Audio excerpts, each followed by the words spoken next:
வளமுடன். நான் ALP astrologer Kavitha Omkumar. இன்னைக்கான ஜாதக ஆய்வு பார்க்க இருக்கிறோம். இன்னைக்கான ஜாதகம் ஒரு பெண் ஜாதகம். இப்ப இந்த ஜாதகத்தை நம்ம கிட்ட ஆய்வு கொண்டு வந்தது அவருடைய கணவர். இந்த பெண்ணிற்கு இப்ப கொஞ்சம் உடல்நல கோளாறு இருக்கு. அதாவது இவங்க இப்ப ரீசெண்டா பேபி டெலிவரி பண்ணியிருக்காங்க. இப்ப ரொம்ப ஒரு 35 வயதிற்கு மேல் இந்த பெண்ணிற்கு முதலாக குழந்தை பிறந்திருக்கு.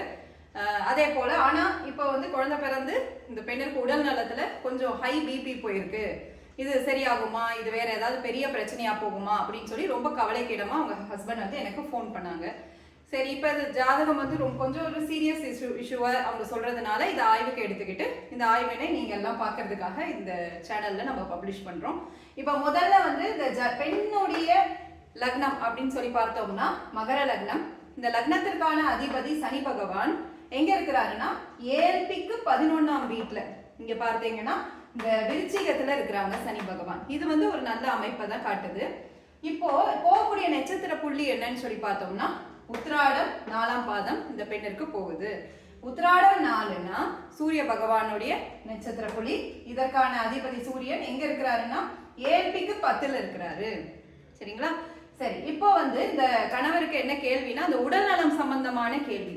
இப்ப உடல்நலம்ங்கிறப்ப இந்த ஏஎல்பிக்கு 6ஆம் வீடு நம்ம பார்க்கணும். இந்த 6ஆம் வீடு அப்படின்னு சொல்லி பாக்குறப்போ இதற்கான அதிபதி புதன் பகவான் எங்க இருக்கிறாருன்னா சூரிய பகவானோட சேர்ந்து இந்த 10ஆம் வீட்டுல இருக்கிறாரு அப்படின்னு சொல்லி பார்க்கணும்.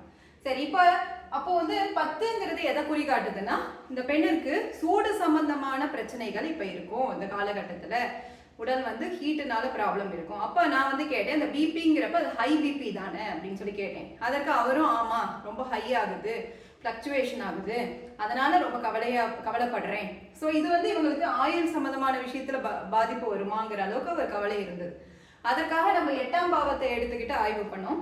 அப்ப அந்த 8ஆம் பாவம் சொல்லக்கூடிய அந்த சூரியனுடைய சிம்ம வீட்டுல அதற்கான அதிபதி சூரியன் அவரும் இந்த 10ல இருக்கிறாரு.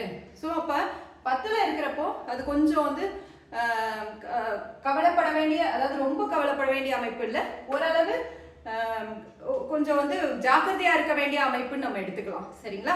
ஸோ அப்ப அதை அவருக்கு சொல்லப்பட்டது. இப்போ உத்திராடம் 4 போகுது இந்த பொண்ணுக்கு. இது கவலைப்பட வேணாம் அப்படின்னு சொல்லப்பட்டது. ஆனா இவருக்கு இந்த கணவருக்கு இவர் இந்த பெண்ணுடைய கணவருக்கு இந்த குழந்தையோட ஜாதகத்தை ஒரு தரம் பாருங்க அப்படின்னு சொன்னாங்க.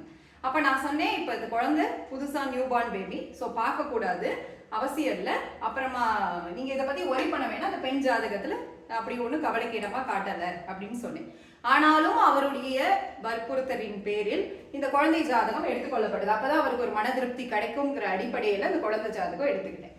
இப்ப இந்த ஏஎல்பி குழந்தைக்கான ஏஎல்பி மேஷ லக்னம், இதற்கான ஏஎல்பி. இப்ப அதிபதி யாருன்னா செவ்வாய். அவர் எங்க இருக்கிறாரு? இந்த ஏஎல்பிக்கு 4ல இருக்கிறாங்க. இந்த ஏஎல்பிக்கு 4ஆம் பாவத்துல இருக்கிறாங்க. சரி, இப்ப இந்த குழந்தைக்கு போகக்கூடிய நட்சத்திர புள்ளி அஸ்வினி 4ஆம் பாதம் போகுது. இதற்கான அதிபதி கேது பகவான் இந்த ஏஎல்பில இருந்து 6ஆம் வீட்டுல இருக்கிறாங்க. சரிங்களா? 1 2 3 4 5 6. சரிங்களா? இப்போ அஸ்வினி 4ஆம் பாதம் போயிட்டு இருக்கு இப்போ உங்களுக்கு. சரி, இப்ப இந்த குழந்தையோட உடல்நலத்திலையும் கவனமா இருக்கணுமானா இருக்கணும். குழந்தைக்கு உடல்நல கோளாறுகள் வர்றதுக்கு வாய்ப்புகள் உண்டு, கவனமா இருக்கணும். அது தனி டாபிக். பட் ஆனா இவங்க கேள்வி தாய் சம்பந்தப்பட்ட கேள்வி. இப்ப தாயின் பாக்குறப்போ ஏஎல்பிக்கு 4ஆம் பாவம். சரிங்களா? அப்ப அந்த 4ஆம் பாவம் அதற்கான அதிபதி சந்திர பகவான். அவர் எங்க இருக்கிறாரு? ஏஎல்பில இருந்து எண்ணினீங்கன்னா 3ஆம் வீட்டுல இருக்கிறாங்க. சரிங்களா? சரி, இப்ப ஆனா இந்த 4ஆம் பாவத்துக்கு 12ல இருக்கிறாங்க. சோ அப்ப தாய்க்கு உடல்நல கோளாறு சில பிரச்சனைகள் இருக்கா அப்படின்னா இருக்கு. ஆனா ஏஎல்பிக்கு அவர் 3ல தான் இருக்கிறாரு. சோ அப்படி இருக்கிறப்போ கொஞ்சம் ரொம்ப பெரிய கவலைப்பட வேண்டாம். ஏன்னா இன்னொரு அமைப்பு இங்க இருக்கு. என்னன்னா இந்த சுக்கிர பகவான் இருக்கிறார் இல்லையா, இங்க தனுசு வீட்டுல இந்த சுக்கிர பகவான் இங்க இருந்து 7ஆம் பார்வையாக இந்த சந்திரனை பார்க்கிறாங்க. சோ இது ஒரு நல்ல அமைப்பா நம்ம எடுத்துக்கலாம். ஆனாலும் கொஞ்சம் உடல் நலத்தை பொறுத்த வரைக்கும் நம்ம தாய்க்கு ஆயுள் உடல் நலம் பாக்குறப்ப அவர் ஜாதகம் தான் முதன்மையாக பேசும். அவர் ஜாதகத்தில் 6க்கும் 8க்கும் அதிபதி 10ஆம் பாவத்தில் அமர்ந்து இருப்பதால் இது ரொம்ப பெரிய கெட்ட பாவம்னு சொல்ல முடியாததுனால கொஞ்சம் கவனமா இருக்கணும். ஆனா பயப்பட வேண்டாம் அப்படிங்கிறது அவங்களுக்கு சொல்லப்பட்டது. ஆனால் கவனமாக அவங்களுக்கு இந்த சூடு அதிகமாகிறதுனால வரக்கூடிய பிரச்சனைகளை குறைக்கும் வகையில் உணவு பழக்கங்களை இந்த தாய் மேற்கொள்ள வேண்டும் அப்படின்னு சொல்லப்பட்டது. சரிங்களா? அதற்கான என்னென்ன ஃபுட் அவங்க எடுத்துக்கலாம் அப்படிங்கிறது அவங்களுக்கு அட்வைஸ் கொடுக்கப்பட்டது. அது போக இவங்களுக்கு சில மந்திர பரிகாரங்களும் வழங்கப்பட்டது.